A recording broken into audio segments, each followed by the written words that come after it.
puntos clave de la cirrosis hepática. Entonces, vamos a empezar definiendo las características de la cirrosis. Esta se va a caracterizar por tres cosas: nódulos de regeneración, pérdida de la arquitectura y fibrosis. Entonces, aquí yo hice un dibujo en el apunte, que más o menos es un higadito, que está totalmente deforme, por decirlo de alguna forma. Ahí está el hígado, entonces esto nos involucra la pérdida de la arquitectura. También en este dibujo vamos a tener circulitos que nos van a simbolizar las nodulaciones, ¿no?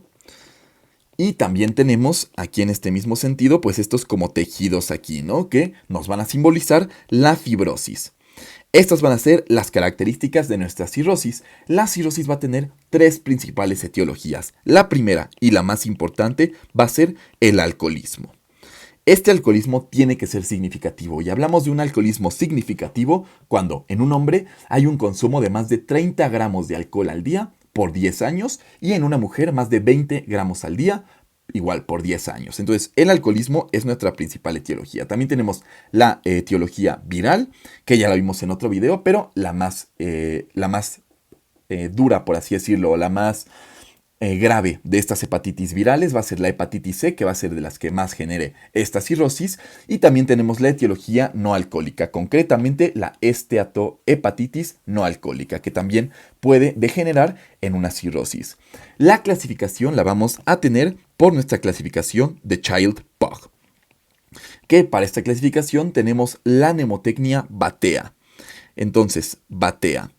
Estos van a ser las referencias o los valores que va a tomar Child-Pugh para hacer la clasificación en tres distintos grupos. Tenemos una clasificación A, B y C. Entonces, estas nos van a hablar de cierta mortalidad. Esta va a ser una clasificación que nos va a definir los valores, de supervivencia. Entonces, los valores de mortalidad o de supervivencia. Entonces, BATEA, tenemos va a tomar en cuenta bilirrubinas, va a tomar en cuenta ascitis.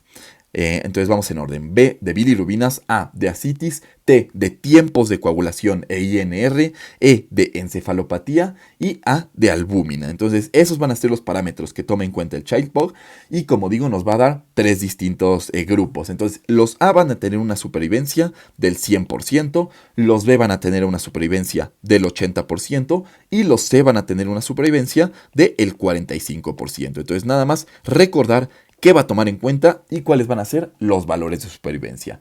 En cuanto a la clínica, tenemos pues concretamente los estigmas hepáticos, ¿no? Que va a ser lo que nos hable de que ya hay una enfermedad hepática avanzada. ¿Cuáles van a ser estos estigmas hepáticos? Bueno, de arriba hacia abajo tenemos pérdida del tercio externo de la ceja.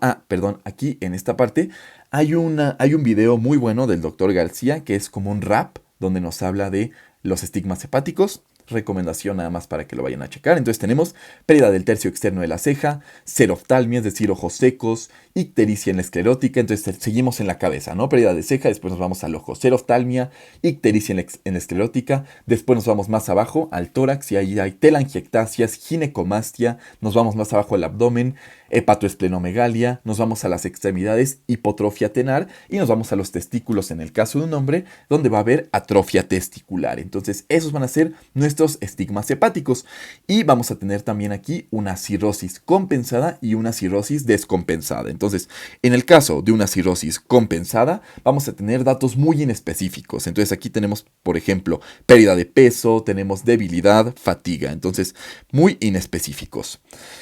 Y bueno, en el caso de una cirrosis descompensada es cuando ya empiezan los síntomas un poco más graves, ¿no? Entonces aquí ya tenemos varices, ascitis o encefalopatía, ¿no? El diagnóstico lo vamos a hacer o tenemos que juntar tres distintas cosas. Tenemos que juntar clínica, tenemos que juntar también laboratorios y tenemos que juntar imagen. ¿Y qué vamos a ver en esta imagen? Vamos a ver nódulos, fibrosis y pérdida de la arquitectura. ¿Y qué vamos a ver en los laboratorios? Vamos a ver Child-Pugh, ¿no? Vamos a ver bilirrubinas, vamos a ver tiempos de coagulación, vamos a ver albúmina, en fin, ¿no? Todos estos valores de Child-Pugh. Entonces, ¿cuáles van a ser las cosas que solicitemos? Bueno, en una primera instancia va a ser la clínica. Después entonces tenemos aquí nuestra sospecha clínica. Después de esta sospecha clínica hacemos laboratorios y sacamos el Child-Pugh. Después de estos laboratorios vamos a realizar un ultrasonido. Y también podemos aquí hacer en este mismo ultrasonido un Doppler para valorar hipertensión portal, pero en el ultrasonido vamos a ver si hay nódulos, si hay fibrosis y si hay pérdida de la arquitectura, ¿no? Estos mismos valores de acá. Y bueno, después de que hagamos este ultrasonido, podemos realizar, después de esto y de que se haya confirmado el diagnóstico, una endoscopía. Esta endoscopía, sobre todo para valorar sangrados variceales, ¿no?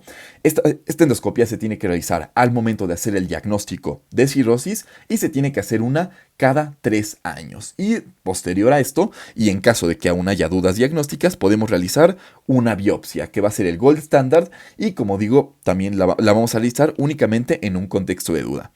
En este mismo contexto del diagnóstico tenemos una prueba que no es mencionada en la guía de práctica clínica, pero que es importante conocer, que va a ser el FibroScan, que como tal nos va a dar pues una predicción sobre los valores de fibrosis o de cirrosis que va a tener el hígado, ¿no? Entonces, importante también conocerlo.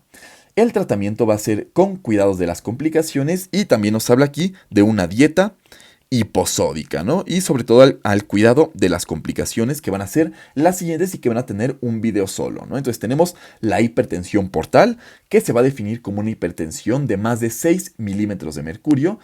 Y bueno, esta nos puede generar subcomplicaciones, ¿no? Entonces tenemos hipertensión portal, que como dijimos es más de 6. Y esta nos va a generar también o nos puede generar sangrado de varices. Entonces sangrado variceal, que se va a dar, va a ser la complicación más grave y se va a dar cuando haya más de 10 milímetros. Este es de más de 6, el sangrado se va a dar en más de 10 y podemos también tener aquí encefalopatía, no encefalopatía, ascitis. Entonces, ascitis va a ser la complicación más común, sangrado de varices, la más grave, ¿de qué? De la hipertensión portal.